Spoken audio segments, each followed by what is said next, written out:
Okay, so thanks for joining us. So tonight we're going to be looking at getting started with North of Ireland family history research.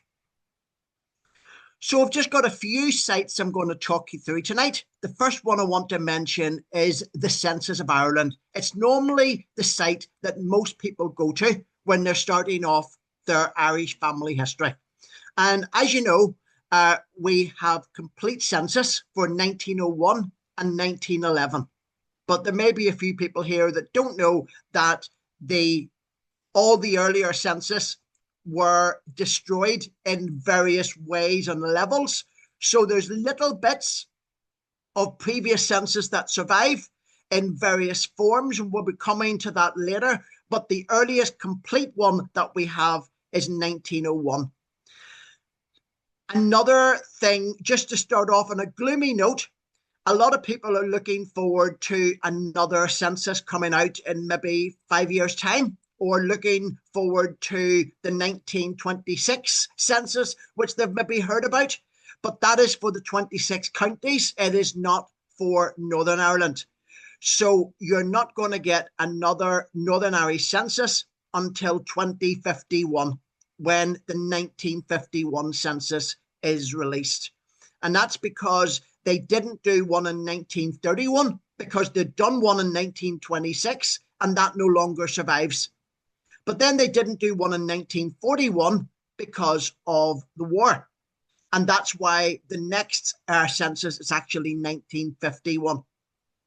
So that's just something to bear in mind. But we do have a complete census for 1901 and 1911. Now, the Census of Ireland site is in, I suppose, in flux at the moment. This is the old search page.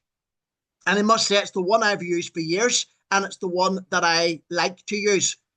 My tips throughout all of the websites I'm going to be showing you tonight is I would advise you not to put in too much information when you're filling out these boxes, because the more you tie it down to a very specific search, the less likely you could be to find what you're looking for, because one of the names may be misspelt, or maybe the district hasn't been properly recorded on the census form, and they're only going to produce to you what they have already indexed.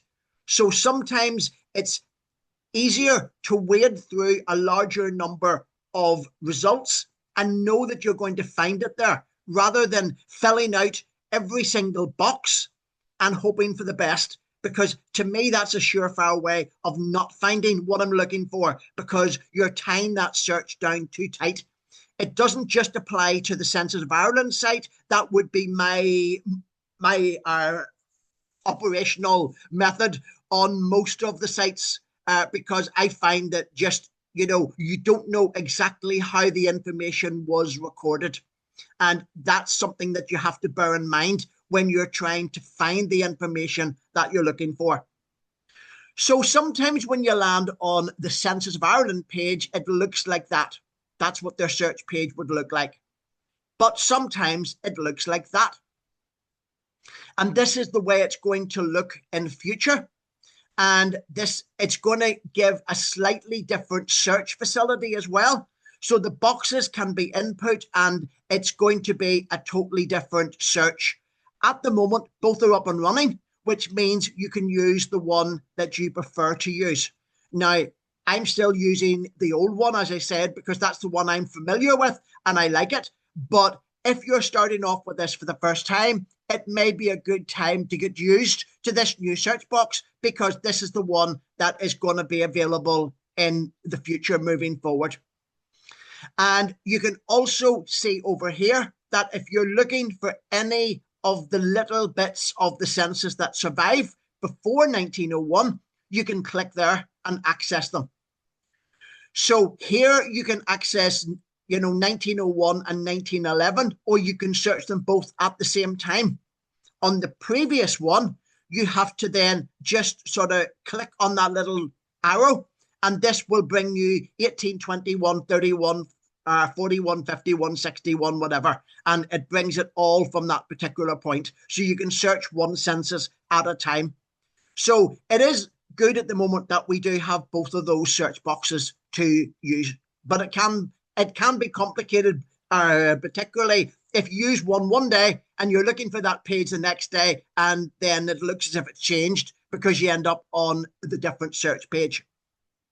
So normally a good way to start with your Irish family history is to start with the ancestors that you know are on the 1901 or 1911 census. But not everyone is going to be able to get back to that period, because some people may be doing their research and maybe they don't know anyone who was living at that time, or maybe they don't know what age they were, and therefore they can't identify their grandparents or their great-grandparents on that particular census page. So sometimes it is important to actually start with more recent records. And when you're doing that, you would normally use Gronie, and we're going to be coming to that in a minute. But just before we get to that, I just want to show you the secret button. Now, when you're on that first search page, I'll just go back and show it to you. Over on this search page, when you're on this page, over at the extreme left of this search box, there is this little word, genealogy. When you click on genealogy, then it opens up a whole new world of records. And it's just this little innocuous word that just sits there. There's nothing even telling you to click on that. So it could be that you've been using the census site for months or for years and never actually noticed this. But when you do click on that, it brings you into this here, and it shows you all of these different things that you can look up.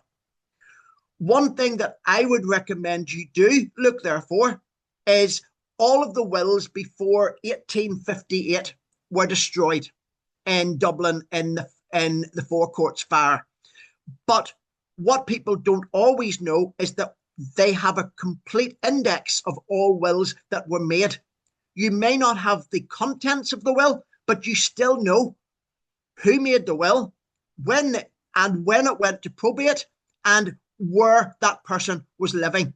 So you might be able to use that information to establish the death date of an ancestor who may be earlier than 1858. So do look at those. Some of the more recent wills within that, from about 1852 on, if they're in Antrim and Down, there was 2 will books that survived. And when you click through on those indexes, it may actually bring you to a transcription, which is the written information from that will. So you will be able to read the will word for word on some of those more recent ones. But again, you have to do it through that index. The other thing is these census search forms are very, very useful, because although the 1841 and 51 records for the census were mostly destroyed, what happened was in 1909, people were able to apply for the old age pension. And one of the ways you had to verify your age was by trying to locate yourself and your parents on either the 1841 or the 1851 census in order to prove your age, because there wasn't birth certificates in those days for anyone who would have reached the age of the old age pension when it was introduced in 1909, because births didn't start until 1864. And for that reason, they used the census to establish it. They could also use a baptism, but some people did opt to have the 1851 and 1841 census searched for their particular record.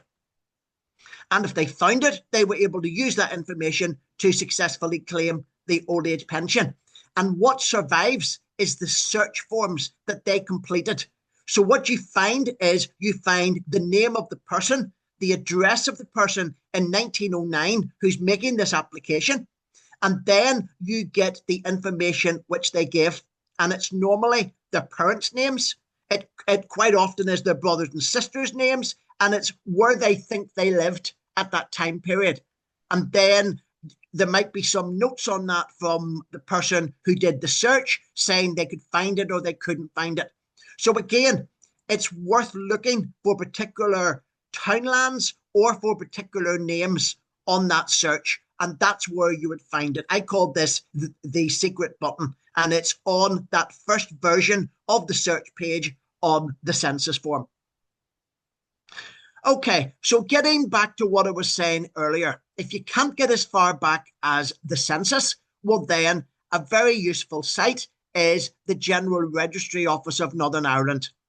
And you can go onto their website on NI Direct and you can sign up. So basically you go to the top of the page and you either click on login if you've already got an account, or you click on register. It's free to register, and all you have to do is give some basic details. But then in order to make the search of the registrations work correctly, you have to put in at least 1 credit on your account. It does actually say here that the search works without a credit, but my experience shows me that if you do that, it doesn't seem to bring back the records it should. So you do have to purchase at least 1 credit, and 1 credit is 50 pence. In order to see one of these registrations, it's 5 credits, which is £2.50. So I normally buy credits in 5s, and then I keep an extra one on my account so as I can do searches even when I don't have enough credits to buy another record. That's how I would do it. But what you can do is you can search through all of those records to see what is available. And we're just going to look now at what is available. And you can see here that you can get birth records which are over 100 years old. Now, they change these every month. So because this is now October, you can now access all records up until September 1925 for births. Because it's a rolling year, so you're always getting an extra month. Every month is being added to those records that you can access from home. So if you're looking for a birth registration, don't be looking past September 1925 because you're not going to find it. You can get marriages then that are 75 years old, and then you can go right back to the beginning of marriages. And you can also get death records which are over 50 years old. So those are all available. And as I said, they're updated every month. And you can just use the indexes if you want to. You don't need to buy the records, but you do need to have that 1 credit to make it work properly, I feel. And then this is the type of search that you would be completing. So if you're looking for a birth, I just use that one as an example. You'd put in the surname of the child. You may want to put in the Christian name. You may not. And what I sometimes do is I would do the surname of the child. I would do the mother's maiden name. And then I wouldn't even complete male or female. I wouldn't put in the Christian name. So if I know somebody married in 1920 and I'm looking for marriage, if I'm looking for births for that particular couple, well, then I might do a search from 1921 to 1925 because you're not able to do a search for any more than 5 years at a time on this particular website. So don't be doing 1920 to 1925 because that's actually 6 years from January 1920 to December 1925. You have to do 5 calendar years, which is 1921 to 1925. So I would normally search 21 to 25. And then if I wanted maybe a marriage, I'd be looking for 26 to 30 and then 30 to 35. So do them in 5 years, but you can just put in the 2 surnames of the father and the mother and do a 5-year search. And by doing that, you may be able to pick up all the Christian names of their offspring. So that's a handy way of just doing a double check, but always be aware that there could be 2 couples that both, there could be two fathers called Smith and two mothers called Brown that are having children at the same time. So just if you're not doing a complete search and you're not buying the actual record, always remember that you haven't just totally proved that yet. But if it's a more obscure name, then you can be more certain that you have found the correct records for that particular couple. Now, I did say to you that you can only access births up to 100 years ago, marriages to 75 years ago, and deaths to 50 years ago. That is correct. But if you go in person into either the Public Records Office of Northern Ireland or the General Registry Office of Northern Ireland, that's in Colby House in Stranmillis, and Prony is in the Titanic Quarter. If you go to either of those places, then you have to create an account before you go. So you just bring your login details with you. And when you log in the office, you can actually see all the records up to yesterday. And again, you can purchase those records for 5 credits at a time. So it means that you can view that information on your screen. Now, you're not allowed to take screenshots. If you're in the office, you're on camera, and you most certainly cannot do that, and you will be asked to leave if you do that. So just be aware that you have to write the information down, but you can access that information. So if you don't know any further back than your parents married, say in 1950, well, then you can buy their marriage certificate. You can get the names of their two fathers on that. You can see the location of where they were living, and you can start to work your family tree backwards. So to get started, it may require you to do an in-person visit. But if you can get back to these criteria here, then you should be able to access the information on Groney from home. And as I said, it's updated every month with 1 more month of records of births, marriages, and deaths. So that's Groney. When you're searching, always remember that it's no more than a 5-year period. You can also change the search criteria. And what I mean by that is, if we go back to the previous slide, this is where you have this little equals. You've got a drop down menu there. And when you select that, you can change it to just give you begins with. And you can just put in the first 3 letters of a name. If you've got a common name or a name that can be spelt in many different ways, that's a very good thing to do. An example would be Brown with an E and Brown without an E, or Smith and Smythe. You may just want to put in the first 3 letters and then just wade through a bigger number of results in order to pick out the ones that you're looking for. You may also want to put in a variant, but normally it will default to equal, and it will search for the entire name that you have. So, for example, if you're looking for Boyles and you have an S on the end, well, then it will only bring up people with that S. But if you search for Boyle without the S, it will bring you up Boyle and Boyles. So you just have to get used to it. But I would say experiment with that, because sometimes that's why people can't find things. The other thing I would recommend here is always remember that you're searching what was recorded, and what was recorded may not be correct. So somebody may have misspelt a name, or the record may have been mistranscribed on Groney's search index. So bear both of those things in mind.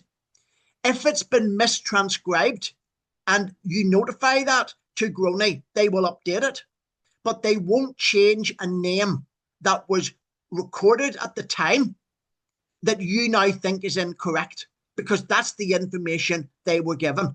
So what they do is they're supposed to be transcribing and putting on the indexes the names that are on those certificates. But just remember that that may not be the name that you're looking for, because it may have been spelt slightly differently at the time by whoever chose to record that. Okay. We're moving on now to Irish genealogy. Now, you can get all of these records on Groney already, but the advantage of Irish genealogy is that the records are free. Now, you're not looking at exactly the same record, and I'll explain that in a minute, but you will get free records for the whole of Ireland. It's not just for the 6 counties of Northern Ireland, and they go back to the births in 1864, marriages from 1845, it's Protestant marriages from 1845, and Roman Catholic marriages from 1864, and also deaths from 1864. You can access those on this particular search facility, and you can click through to see an image of the actual record. The only ones that are not there at the moment are deaths between 1864 and 70. You can see the index, but you don't see the actual record. So you would be able to still get those on Groney, for example, because Groney would have the Northern Irish ones for that time period, and they are available. So there is a big overlap between what's available on Groney and what's available on Irish genealogy. But there's also differences in those records as well. And you can just fill out a very simple form here, select if you want a birth, marriage, or death. You can then select the advanced option, and that, for example, allows you to put in a mother's maiden name. But they have only been indexed on Irish genealogy from about 1900. So if you're searching a previous period and you put in a mother's maiden name, it will prevent you from getting results because they weren't indexed yet for that period. So again, you have to try different things with these sites and get used to them to make sure that you're using them as effectively as you can. Okay, now a little bit about our society, because I'm conscious that there's a few new people in our audience tonight. The society currently has over 1,100 members worldwide. That's our current membership, and it's growing every day, which is lovely to see. We have 9 branches located across Northern Ireland, and we have 1 research library to cover the whole of the society, which is based in Newtownabbey in the Valley Business Centre. And that's just a little photograph of our Randall Gill Library there. Each branch normally does around 10 talks a year, and they're available to members.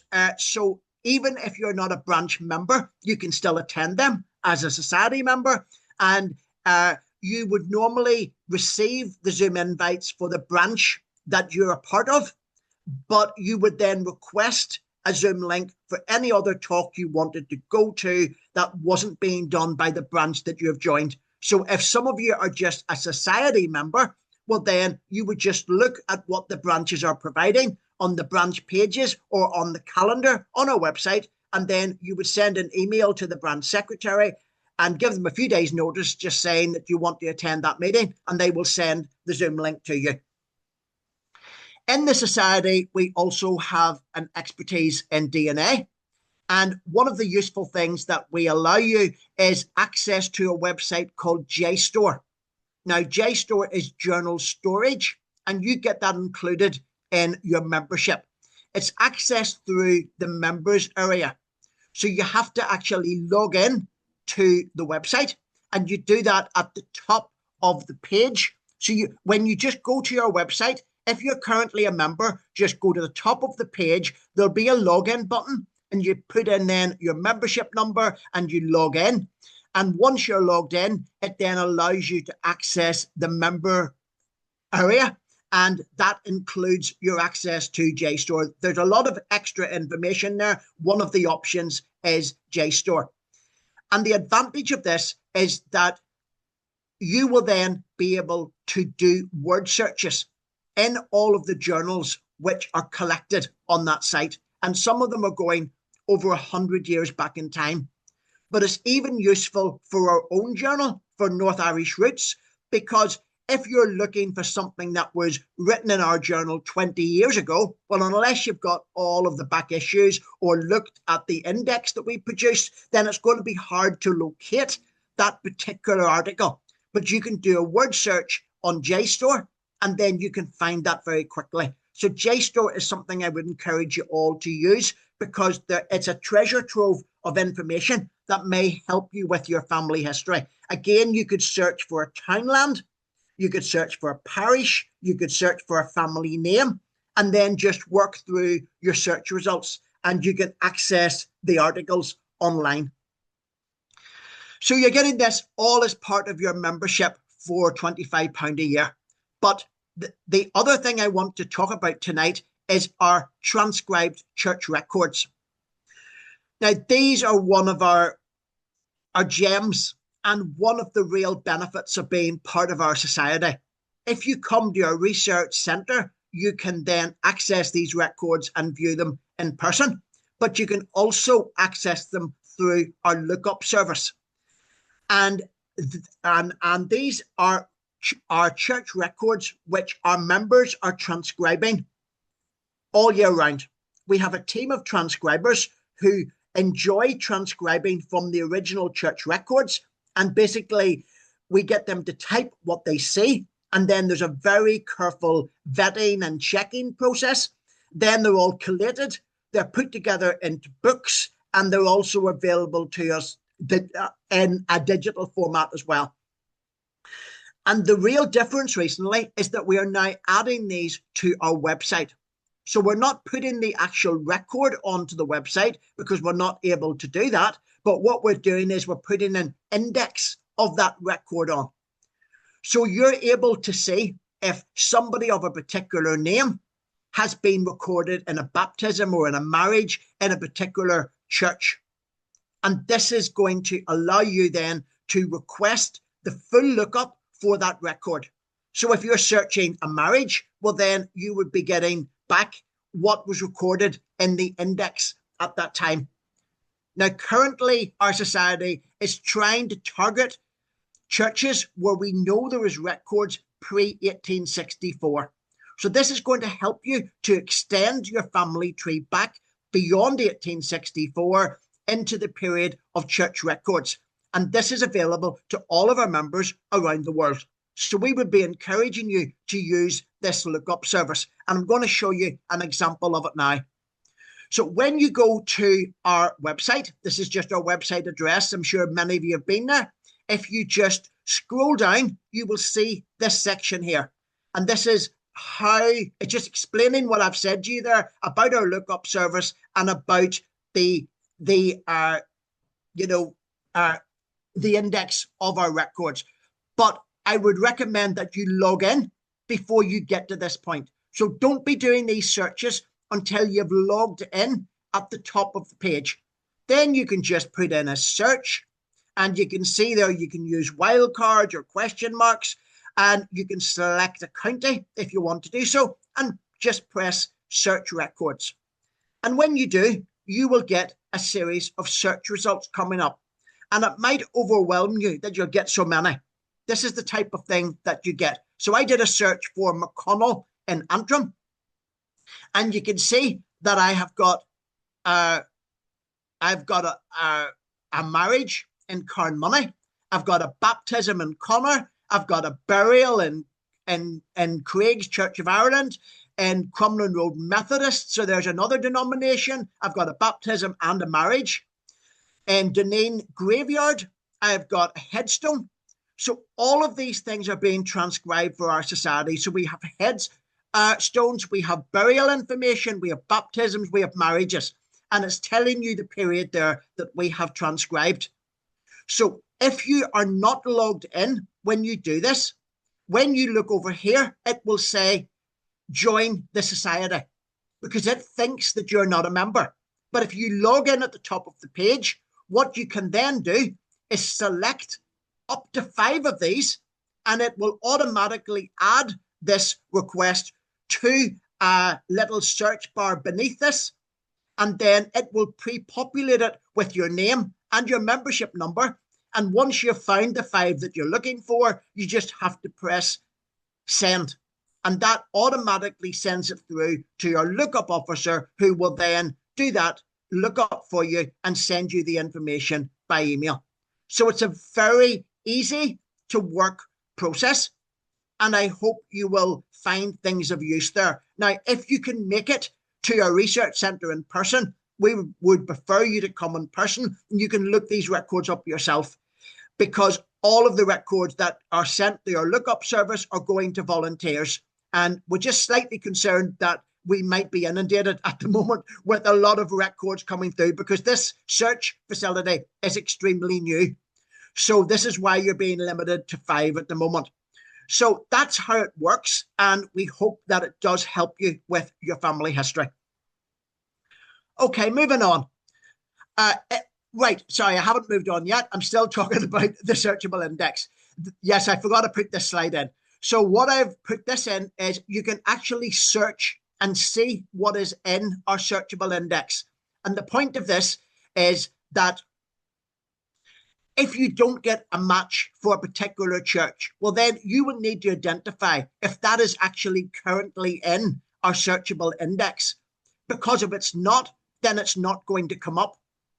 So if you understand what I'm saying there, what I mean is if you're doing a search, it could be that there is no records of that name in that particular church, or it may be that we have not transcribed the records of that church. So this is why we have made an index available of the church records and the gravestone inscriptions that we have currently included in this searchable index.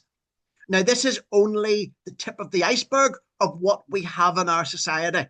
So we're going to be constantly adding to this page. So do keep referring back to these indexes and keep referring back to the search facility, because we're going to be adding records all of the time. And we will be publicizing that both on social media and also in our newsletter when we're adding more records that are searchable.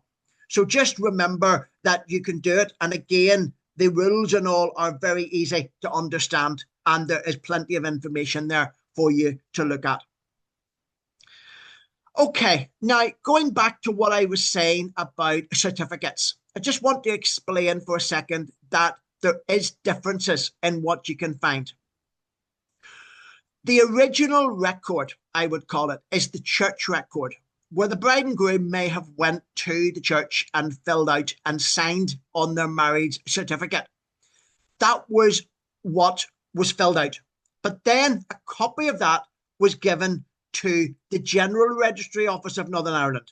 So they would have the official record. And that is a copy, in most occasions, of the church record. In more recent times, it may be a photocopy, but it would actually be a copy of the same information. Now, in the 1800s, this was written out by a clerk, and sometimes they made slight mistakes. So the Gronie record could very occasionally have differences from the original church record. And then Irish genealogy, they don't have those official certificates from Gronie. They have a second copy, which was made from the Gronie copy. So bear in mind that you can, on occasion, find differences between these. When you find differences, they are mistakes. So if you find something that doesn't look right with your family history on Irish genealogy, well, then it might be better to take a step back and buy that record on Gronie, even if it's within the period where you're going to be able to get it free on Irish genealogy. And that's because of the differences in the clerks that completed those documents. The original church record would definitely tell you the right information. Then there's also transcriptions, because various companies and websites have then chosen to transcribe what is on these records. As I have explained to you, we do in our society. Now, we have a very high quality checking facility, but obviously there can still be the odd mistake. Roots Ireland also can be searched, but all of their records are transcriptions. The advantage of using that site, although it's a pay site, it may be easier to find particular records, but the information may not just be as accurate 100% of the time as these other sites. So do bear in mind you get differences between these. And even though Groney certificates are £2.50 and Irish genealogy is free. There may be occasions where you want to buy that one to just see something and just check they're both the same. Now, this is an early one you can see from 1846, and you can see that the writing of the bride and groom is the same, and it's the same handwriting as up here. So the form was filled out by a clerk who also then wrote down the names of the bride and groom. But this is a more recent one from 1948. You can see that the form was filled out probably by the minister, and then you can see very different writing for both the groom's signature and the bride's signature. That's the type of thing I'm meaning. So on Groney, quite often you will get this type of information. On Irish genealogy, you will definitely get this type of information. So it's just useful to bear that at the back of your mind in case you find something that doesn't seem right. Moving on again, the Public Records Office of Northern Ireland have a very good website, and one of the things they have on their website is a collection of wills from 1858 onwards.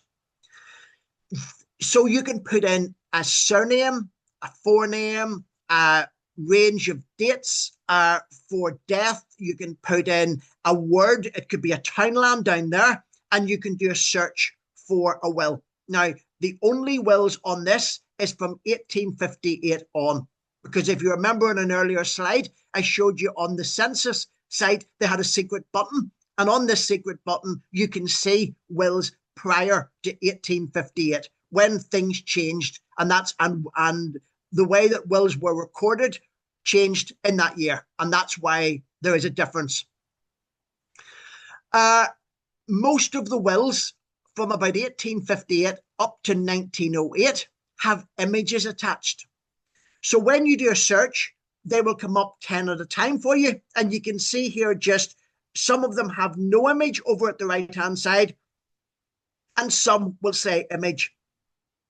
If you click on that, that brings you into a PDF copy of a transcription of that will. Again, it's not the original will, but it's a clerk who has written out word for word what was in that will and some information about the name of the person and when they died, etc. So that information is visible for you from home. And that does give you lots of information. I think wills are one of the best things to look at because they give you the connections between people. I'm not really interested if one brother or sister got £10, the other got £5, and somebody got, a field. That's not of interest to me. It's more the connections between people. And sometimes things are left to cousins or to brothers and sisters. And if that person is quite old when they make their will, then it could be that the information about their brothers and sisters and their cousins isn't known. And it may be new information that you can then glean and add to your family tree. There's other things you can look at on the Prony website as well. Their website is going to be going through a period of transition soon, and it's going to change. But one of my favorites is the Guide to Church Records. It's a big PDF document. If you click on that, it basically tells you what's available and where it is. So it will tell you if Prony have it. It will also tell you if it's held in local custody or if it doesn't exist at all. But if you're going to go to Prony, I would suggest you prepare for your visit. Some documents are available digitally at home, but also some are only available digitally in the office in Prony. So you do have to go in person, but you can consult the e-catalogue and see what you want to look up. And it's good to have that all prepared, I think, before you go to visit. But also there is information that you can access at home. The historical maps viewer is excellent. The valuation revision books are very, very useful. But again, and the street directories, these are things that you may want to explore over time. But it's useful to know that all of this information can be accessed at home on the Prony website. The other site I want to mention tonight is the Virtual Treasury. Now, this is a site which is aiming to recreate the records which were lost in the fire in the Four Courts. and they are putting lots and lots of new information onto this site all of the time. There's a lot of documentation that is useful historically, but there's also a lot of information which is useful genealogically. And I just want to give you an example of that tonight. They have just recently added a census gleanings map.